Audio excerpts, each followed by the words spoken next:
Glasses on. Maybe everybody knows this, and maybe I'm just figuring it out.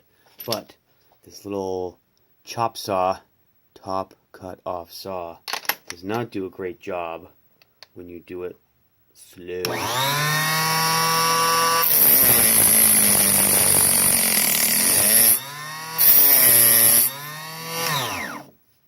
You have to do that until the whole case heats up, your finger burns, and it sucks.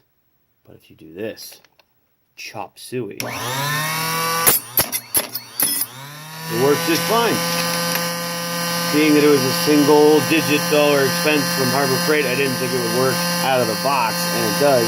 Somehow I think this chop is less wear on the motor than 8 hours of... I think if you get it done in 3 chops, it's the most efficient. Maybe 2.